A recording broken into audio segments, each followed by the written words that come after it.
Welcome to my channel. আজকে আমরা দেখব রাইট ফর্ম অফ ভার্বের ভি অন অর্থাৎ প্রেজেন্ট ফর্ম কত জায়গায় বসে। বলেছিলাম তিনটি জায়গায় প্রেজেন্ট ফর্ম বসে। আজকে দেখব সেই তিনটি জায়গা কোথায় কোথায় বসে। দেখো, ভার্বের ভি অন প্রেজেন্ট ফর্ম তিন জায়গায় বসে। একটা হলো মডাল ভার্বের পর ভার্বের ভি অন বসে। একটা চিরন্তন সত্য হলো পৃথিবীর যে স্থান থাকুক না কেন, মডাল ভার্বের পর সবসময় চোখ দুখানা বন্ধ করে দিয়ে তুমি কি বসাবে? ভার্বের ভি অন বসাবে।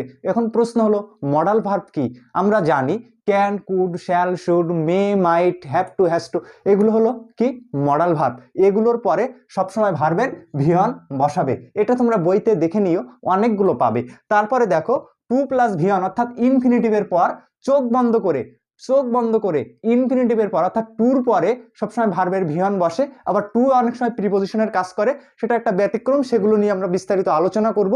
কিন্তু তুমি মনে রাখবে ইনফিনিটিভের পরে অর্থাৎ টুর যদি বসে থাকে তাহলে টুর পরে সবসময় কি বসে? ভার্বের ভি অন, সেটা ইনফিনিটিভের কাজ করে। তারপরে দেখো ডু, ডিড, ডাজ এর পরে ভার্বের ভি অন বসে। এটাও একটা চিরন্তন সত্য।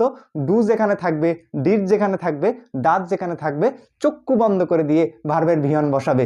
এই তিনটা জায়গা যদি তোমরা দেখতে পারো তাহলে ভার্বের ভি অন বসাতে তোমাদের অসুবিধা হবে না। কেমন লেগেছে ক্লাসটা? নিশ্চয়ই ভালো লেগেছে। তোমরা পরবর্তী ক্লাস দেখার জন্য তোমাদের আমন্ত্রণ রইল। ধন্যবাদ।